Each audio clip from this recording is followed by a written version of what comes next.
Okay, so picture this. Some of the most famous poems ever written, by the big names like Wordsworth, Coleridge, and Shelley, were all secretly following the same formula.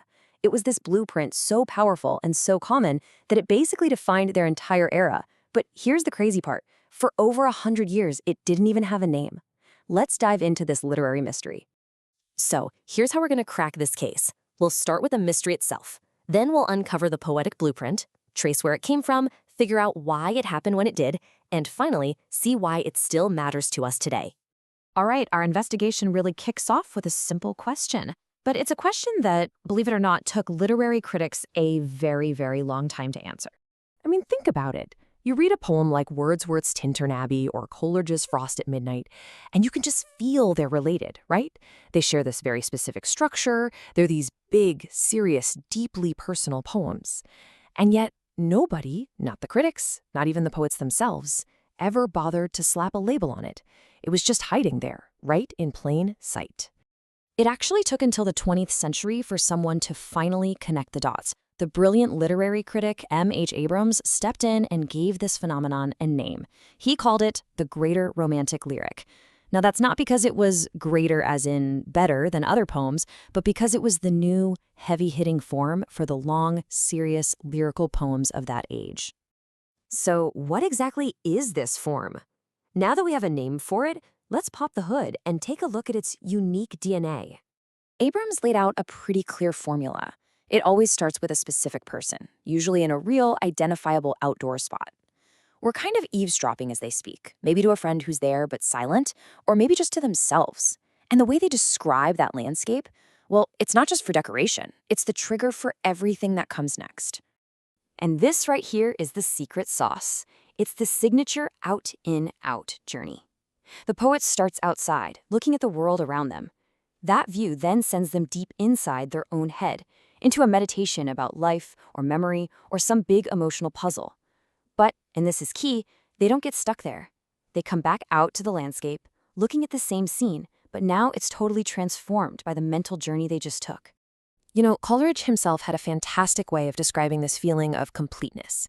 He used this incredible image of the Ouroboros, the snake eating its own tail, to talk about the perfect poem. It's not just a straight line from point A to point B, it's a circle. The end returns you to the beginning, but it closes the loop with this whole new level of insight. It creates a complete, self-contained world. So where did this revolutionary form even come from? I mean, things like this don't just appear out of nowhere. They have a family tree. Its direct ancestor was this popular 18th century genre called the local poem. Now, those poems also described specific places, but there was one huge difference. For them, the landscape was the subject, and any thoughts were just, moral lessons kind of tacked onto the scenery. The Romantics completely flipped that. For them, the landscape was just the launch pad. The real subject, the heart of the poem, was the poet's own mind and their emotional journey.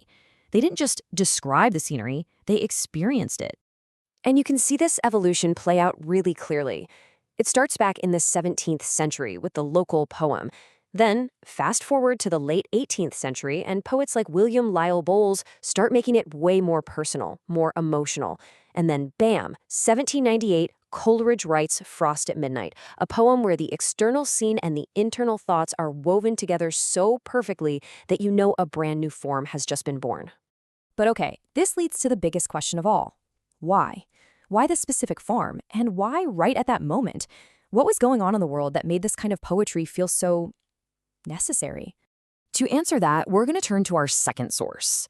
And it argues that you just can't understand Romantic literature without understanding the Industrial Revolution.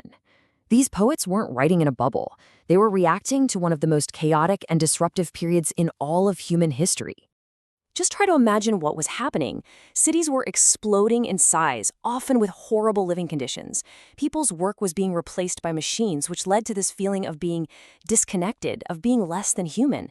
The environment was being polluted on a massive scale, and centuries-old ways of life were just vanishing. It was a world full of anxiety and just dizzying, unsettling change. So in response to all this, the Romantic poets basically created this powerful counter-argument. They set up nature as the direct opposite of everything the industrial world stood for. If industry was about being confined and polluted, Nature was about freedom and purity. If the factory made you feel alienated, nature offered connection, healing, and a way to get back to your true self. And this is where it all just clicks into place, right? That out-in-out structure was the absolute perfect vehicle for this cultural moment. It gave poets a template to show how a single person, through their own connection with nature, could make sense of and find peace from the pressures of this new mechanized world. It was a powerful statement that our emotions, our memories, and our individual minds still mattered. So clearly, this poetic form wasn't just some artsy trend. It was a deep, meaningful cultural response. And you know what? Its influence didn't just stop when the Romantic era ended. According to Abrams, this whole pattern, moving from a scene to a memory to a new insight, became a basic tool in the modern poet's toolkit. You can see its DNA in the work of American poets like Walt Whitman, and later on in British poets like W.H. Auden.